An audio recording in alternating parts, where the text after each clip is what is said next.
Hey everybody, this is Congressman Ronny Jackson from the great state of Texas.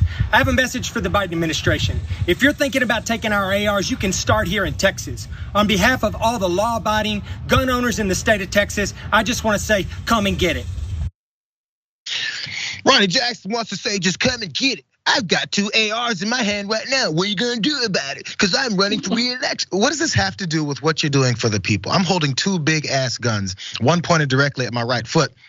But still, I'm a responsible, law-abiding gun owner. Come and take my guns. You notice what Ronny Jackson said there? He goes, if the Biden administration wants to come take my guns, come down to Texas and take them from me. If, how long are we gonna be ifing about whether or not somebody's gonna come and take your guns? How long before you have your 35 AR-15s stacked up in your shed are you gonna realize that, oh, they actually realize it, but the people that he's talking to going to realize that you're being used, you're being kept scared, you're being kept violent, you're being kept with your finger on the trigger no matter what.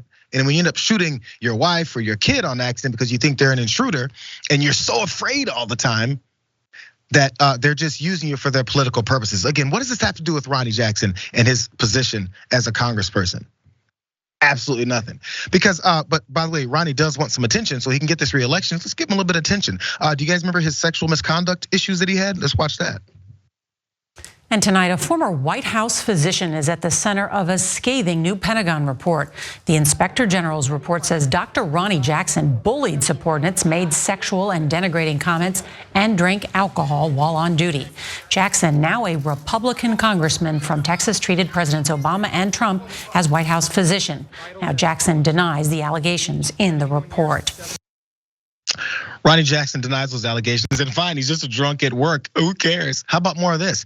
Ronny wants you guys to forget about this too, because monthly dues paid by the Texas Republican Ronny Jackson's campaign to a private social club in Amarillo, Texas, likely implicates the prohibition against personal use of campaign funds. That's what the Office of Congressional Ethics has concluded, if you want to believe them. It's just the ethics office.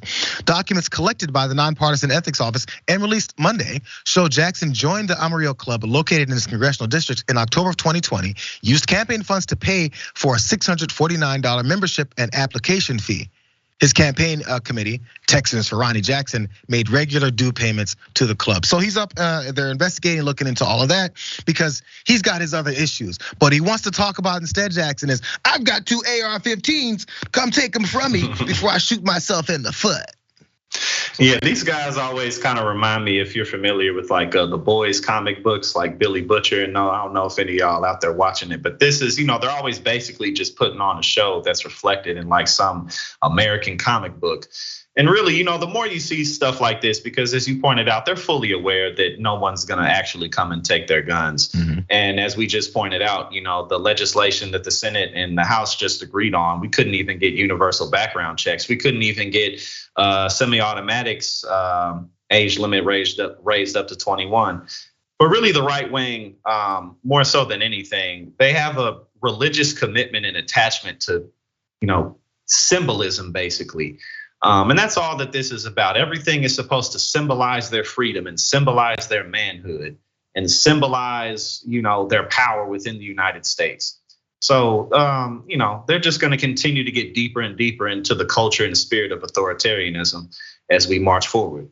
This video happened right away, right after what we found out more about what happened in Uvalde, and every day there's another shooting in the country. But let's just talk about how big my gun is and how you have to come and take it from me. I was gonna say it's tone deaf, but it's not tone deaf. They just don't care. They see the situation. They just go, well, we can bypass that because we've already crossed the line of Americans just not caring about the quote unquote badassery of holding 2 big guns to just being afraid every step that you take in the greatest nation in the world. Calm down.